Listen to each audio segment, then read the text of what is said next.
Oh, I didn't see that. My name is Hamza.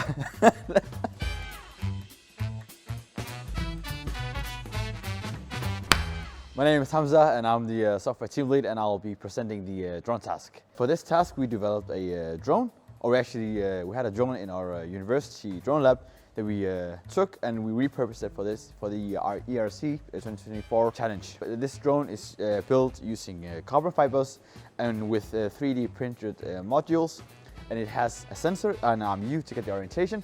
We furthermore also have the motion tracking lab to get a simulated position from a GPS. We don't have the GPS right now, but we can get it like a simulated.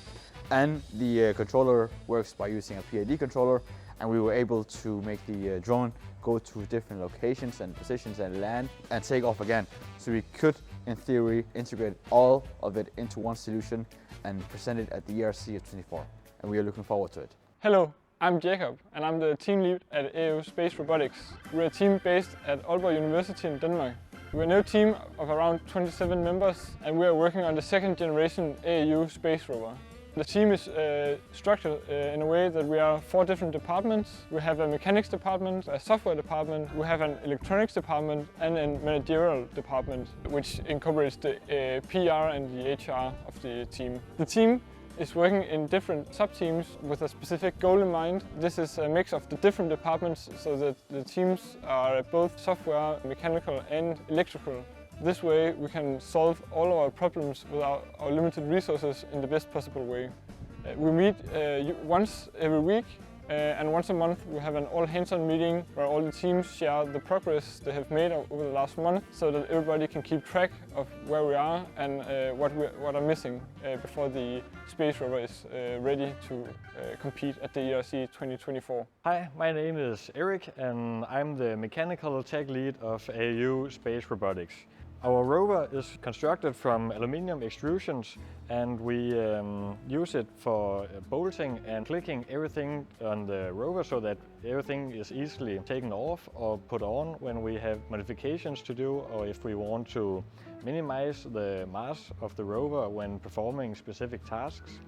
We have our rocker boogie system that allows all the wheels to touch the ground simultaneously so that we can drive over difficult terrain like stairs or large rocks.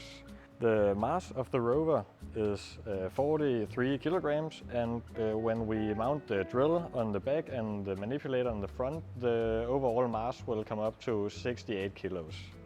The manipulator for our rover is a 6 degree of freedom manipulator where it's built from acrylic, plastic and CNC machined aluminium. Right now we have more parts that needs to be made from aluminium, where when we upgrade it we will be able to have a carrying capacity of 1,000 grams instead of the current 200 grams that we can carry.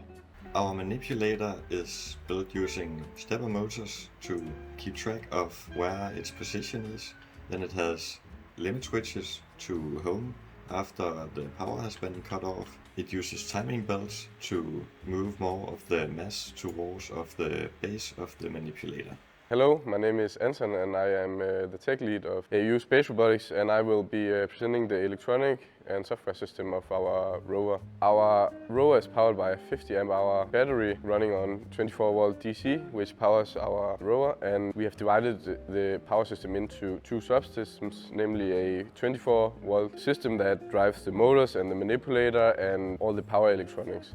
Furthermore, we have a 12 volt DC subsystem which powers Orion computer and all our electronics and basically all the controllers of the system. Then we also have chosen to use geared brushless DC motors so that we have correct torque and the desired speed of our rover. And lastly, we have fitted the rover with an emergency stop that cuts the power to the motor so that it stops immediately. Moving on to the software, we have employed a ROS2 control system on our Jetson Orion, where we utilize a node-based architecture to work in parallel on the various tasks of the ERC.